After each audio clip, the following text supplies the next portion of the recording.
Baik teman-teman, kali ini kita akan belajar bersama mengenai ideologi dunia dan pengaruhnya terhadap gerakan nasionalisme di Asia dan Afrika.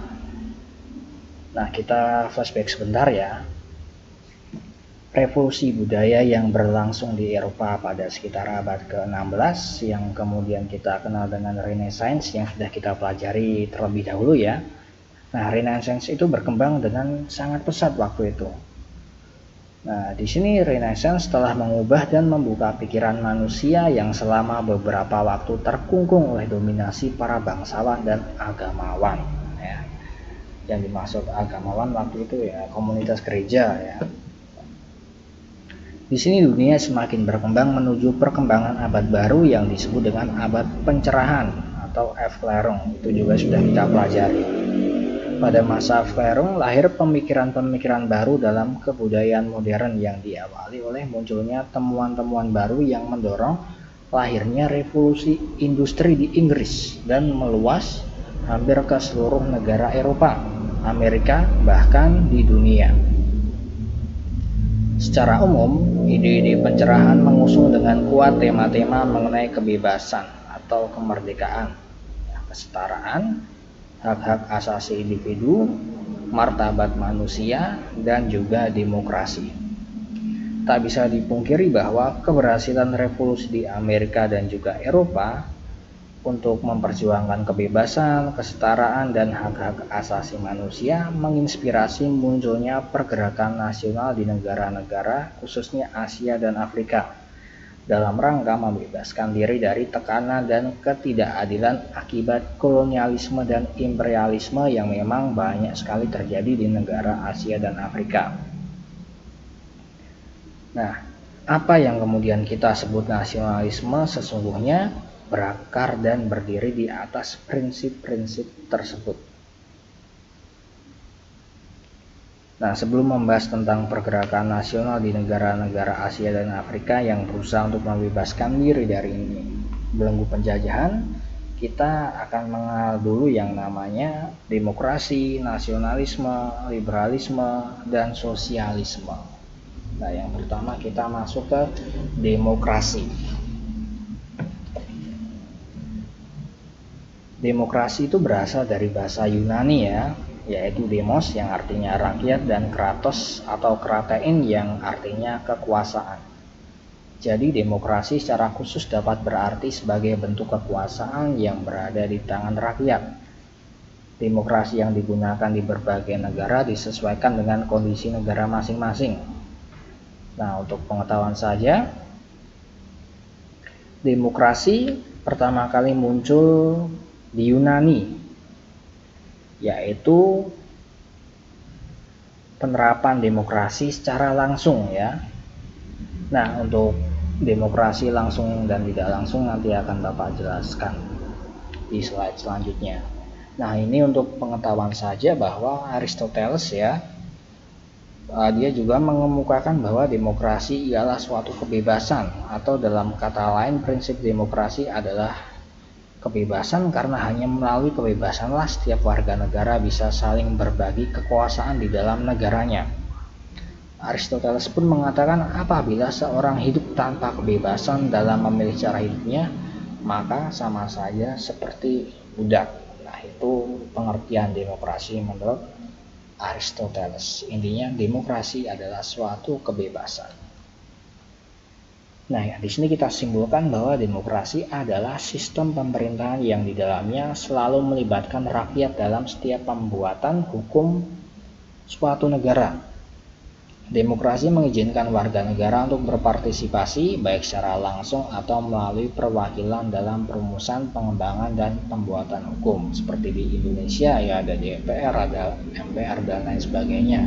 Mereka ada perwakilan rakyat. Dia atau mereka yang menyuarakan suara rakyat. Rakyat ingin seperti apa, selama itu baik ya, pemerintah harus menjalankannya. Nah, kita akan masuk ke sejarah lahirnya demokrasi. Negara penganut demokrasi pertama kali itu adalah Athena ya, di Yunani kuno waktu itu. Jadi kalau kita lihat itu seperti Athena itu sebuah negara ya yang berada di dalam suatu negara yang besar, yaitu Yunani. Ya, gampangnya seperti di Italia ada Roma. Nah, seperti itu ya. Roma itu kan bisa dibilang sebuah negara dalam negara, seperti di Athena ini ya. Athena adalah sebuah negara yang berada dalam lingkup negara yang besar, yaitu Yunani kuno ya. Athena mempunyai bisa dibilang mempunyai pemerintahan sendiri. Roma itu juga. Nah, seperti itu ya. Jadi di sini demokrasi yang diterapkan di Yunani kuno adalah sistem demokrasi langsung. Artinya semua warga negara ikut serta secara langsung dan aktif dalam pengambilan keputusan pemerintahan. Jadi yang dimaksudkan demokrasi langsung waktu itu ya Bapak gambarkan secara langsung saja. Jadi waktu itu di Athena itu penduduknya sangat sedikit. Jadi rakyat semuanya dikumpulkan di semacam stadion dan kemudian menentukan kebijakan negaranya akan seperti apa. Itu semua rakyat ikut muat dalam satu stadion. Nah, kita bayangkan kalau di Indonesia tidak akan bisa demokrasi secara langsung, yaitu rakyat semuanya di Indonesia diundang ke dalam suatu wadah ya, di suatu tempat yang kemudian mereka menentukan sendiri nasib bangsanya seperti apa. Itu tidak akan jalan karena rakyat Indonesia sangat banyak, tidak mungkin dikumpulkan dalam satu tempat ya, berbeda dengan di Yunani kuno waktu itu penduduknya sangat sedikit, jadi bisa demokrasi secara langsung. Nah, kalau kita kan demokrasi secara tidak langsung, karena kita mempunyai perwakilan-perwakilan untuk menyuarakan hak-hak kita, yang menyuarakan usul-usul kita di pemerintahan, ya seperti MPR, DPR dan lain sebagainya itu. Tapi dalam Indonesia juga ada konsep demokrasi langsung yang artinya kita langsung memilih perwakilan kita ya dalam pemilu. Itu juga bisa disebut demokrasi langsung di era modern seperti itu. Jadi kita melakukan pemilu seperti itu ya. Nah, kita lanjut. Nah, kita akan memasuki perkembangan demokrasi. Demokrasi mengalami proses perkembangan yang luas sampai pelosok benua Eropa, Amerika, terutama Inggris. Seorang cendekiawan Inggris yang memperjuangkan demokrasi adalah John Locke dalam bukunya yang berjudul Two Treatises on Government.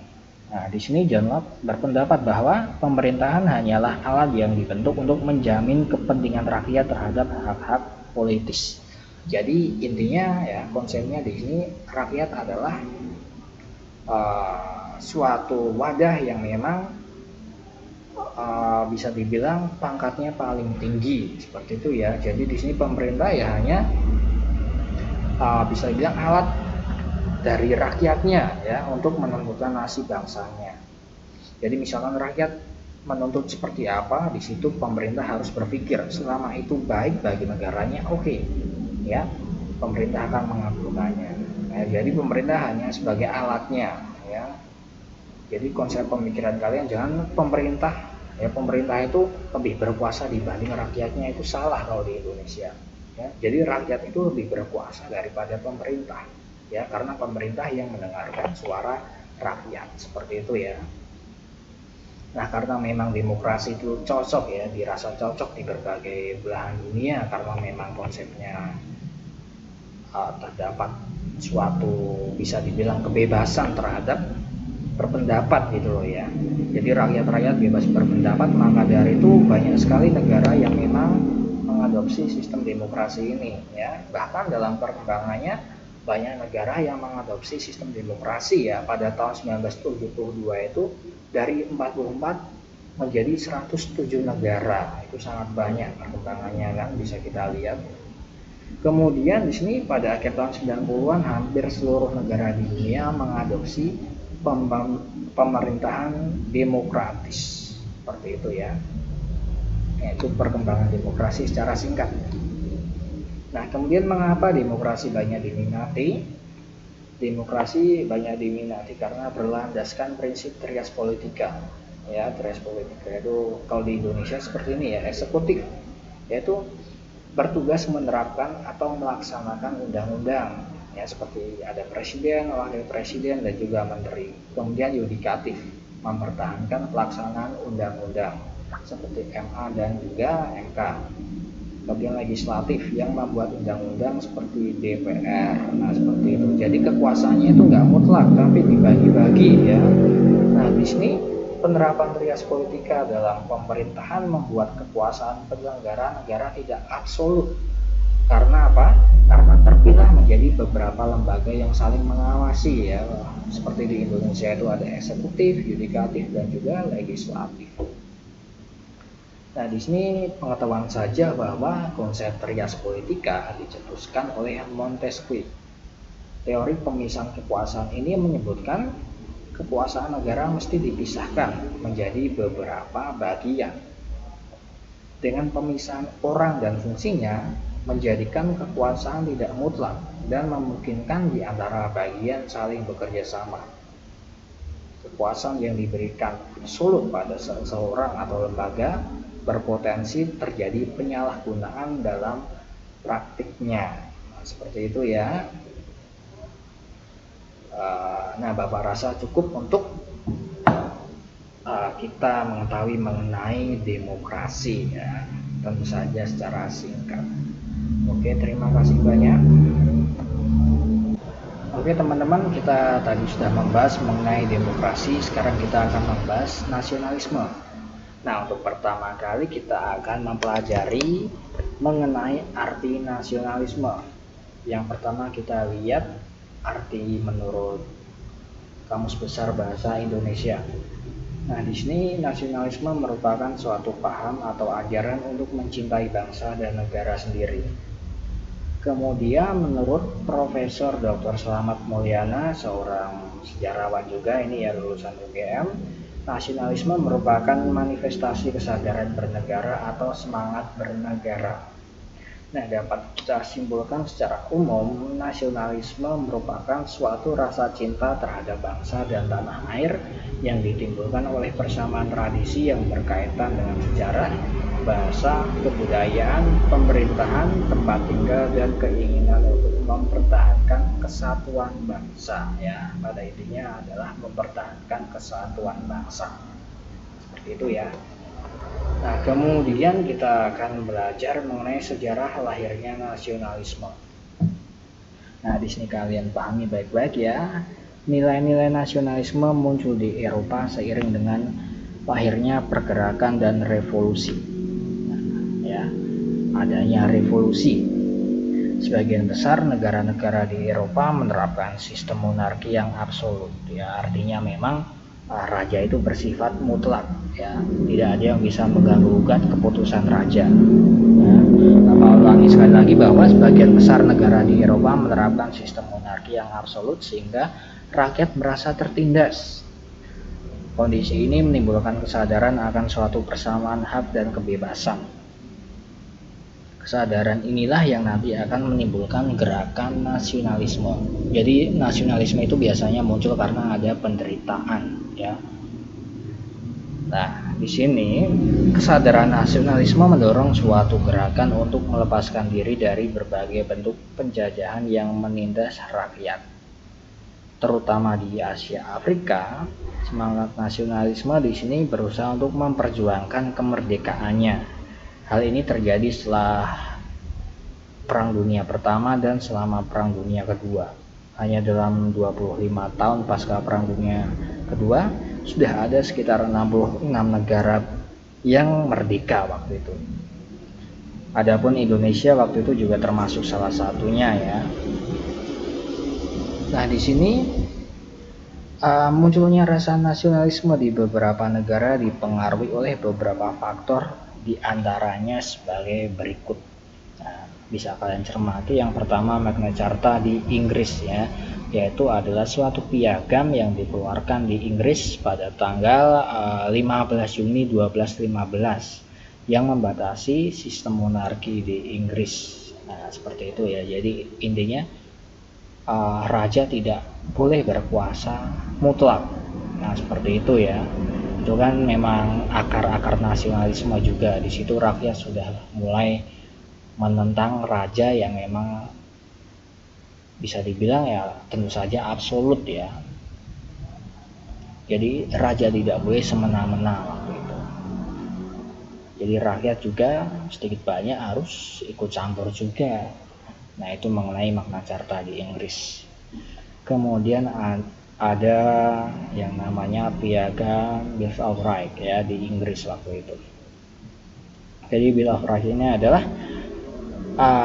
intinya memang menuntut kebebasan waktu itu ya. Intinya itu Piagam Bill of Rights ini menuntut kebebasan.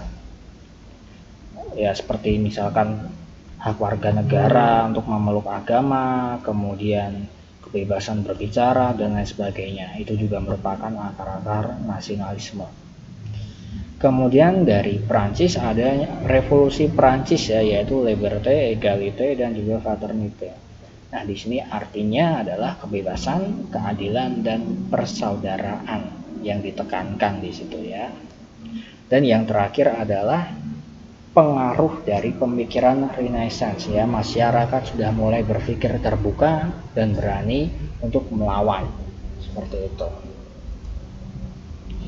Nah, untuk perkembangan nasionalisme, di sini nasionalisme muncul di Eropa sebagai gebrakan dalam tatanan pemerintahan yang nantinya akan menyebar ke benua Asia dan juga Afrika. Ada beberapa contoh di sini yang memang sudah menerapkan nasionalisme waktu itu, yaitu Cina, India, Turki, Mesir, dan Indonesia ya. Jadi waktu itu memang gebrakan nasionalisme muncul di berbagai negara di kawasan Asia dan Afrika. Nah, Bapak sudah contohkan 5 negara yang waktu itu memang berusaha untuk menerapkan nasionalisme di negaranya atau menuntut nasionalisme di negaranya seperti itu. Nah, kemudian yang terakhir adalah faktor timbulnya nasionalisme di Asia Afrika. Nah, nasionalisme Asia Afrika adalah suatu gerakan kebangsaan Asia Afrika sebagai reaksi terhadap proses kolonialisme dan imperialisme bangsa Barat atas wilayah di Asia Afrika. Nah, gerakan nasionalisme Asia Afrika bertujuan untuk menghancurkan pemerintahan kolonial Barat, menghentikan eksploitasi terhadap bidang perekonomian, serta membangun negara nasional yang tentu saja bersifat demokratis. Nah, di sini ya faktor-faktornya yang pertama adalah penjajahan bangsa Barat yang menimbulkan penderitaan dan kesengsaraan. Ya, kita katakan bahwa Asia dan Afrika merupakan bisa dibilang benua yang diincar oleh negara-negara Barat karena kaya akan hasil tambangnya dan lain sebagainya. Maka dari itu orang Eropa ingin memperoleh keuntungan dengan pergi ke benua Asia dan Afrika, dan terciptalah yang namanya penjajahan. Kemudian ada kenangan kejayaan masa lampau sebagai negara yang pernah mengalami kejayaan, karena memang khususnya bangsa Asia Afrika itu juga merupakan suatu benua yang dipenuhi dengan kekayaan ya, bukan hanya kekayaan alam tetapi dari segi politik ya, bisa dibilang ya ekonomi ya kan. Kita tahu sendiri di Indonesia saat memasuki zaman kerajaan kita itu adalah bisa dibilang wilayah-wilayah yang memang ditakuti oleh bangsa lain ya. Ada kerajaan Sriwijaya, Majapahit dan lain sebagainya, itu merupakan simbol kejayaan kita pada waktu itu ya. Jadi dari situlah kita berusaha untuk ayolah kita harus berjaya lagi seperti dulu ya. Leluhur kita itu waktu itu kuat, sangat kuat, kenapa kita tidak bisa untuk meneruskan kejayaan mereka, misalkan seperti itu. Kemudian munculnya kaum intelektual yang menjadi penggerak dan pemimpin pergerakan nasional ya kan. Jadi orang-orang Asia Afrika yang mulai pintar dan bisa melawan dengan cara yang memang sangat-sangat bisa dibilang sangat-sangat pintar ya. Seperti di Indonesia muncul tokoh-tokoh Soekarno dan lain sebagainya, sehingga mereka sadar akan penjajahan itu tidak baik, sehingga dia coba untuk melawan ya. Kemudian yang terakhir kemenangan Jepang atas Rusia tahun 1905 ya. Jepang yang merupakan negara di kawasan Asia kok bisa melawan negara Eropa yang notabene kekuatannya itu sangat hebat. Maka dari itu Jepang banyak menginspirasi negara Asia Afrika lainnya. Nah, seperti itu ya. Jadi itu intinya mengenai nasionalisme.